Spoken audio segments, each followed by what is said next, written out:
तो किरण राधे यादव चैनल में आप सभी बहनों भाइयों का हार्दिक स्वागत करती हूं। और अभी नवरात्रि आने वाली है तो हम लोग एक पचरा गाने जा रहे हैं। कैसा लगेगा कमेंट करके ज़रूर बताइएगा आप लोग। नमस्ते, राधे राधे। कवन मकैली कसूर हो नजरिया से दूर कैलू माइया। कवन मकैली कसूर हो नजरिया से दूर कैलू माइया। दूर कैलू माइया हो दूर कैलू माइया।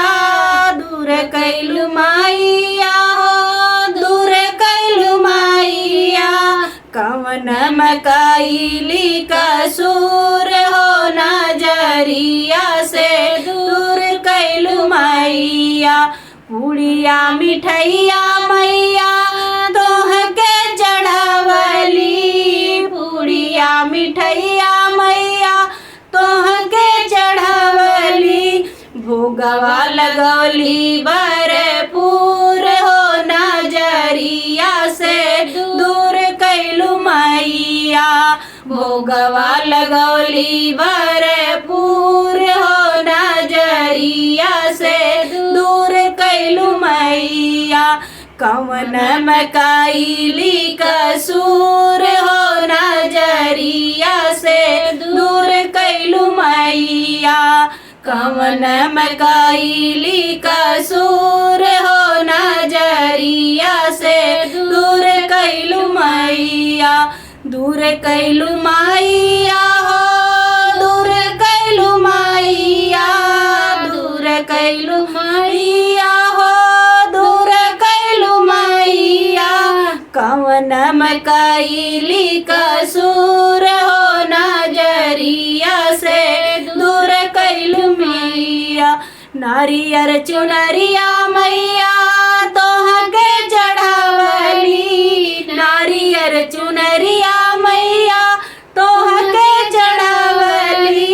गजरा पहनौली भरपूर हो नजरिया से दूर कैलू मैया। गजरा पहनौली भरपूर हो नजरिया से दूर कैलू मैया। कवन मकैली कसूर हो नजरिया से दूर कैलू मैया। दूर कैलू मैया हो दूर कैलू मैया। दूर कैलू मैया हो दूर कैलू मैया। कवन मकैली कसूर हो नजरिया से दूर कैलू मैया। तो सकत किया मैया तोह के लगवली। तो सकत किया मैया तोह के लगवली।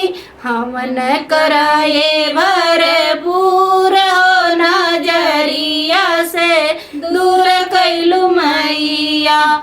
हमन कराए भरपूर हो नजरिया से दूर कैलू मैया।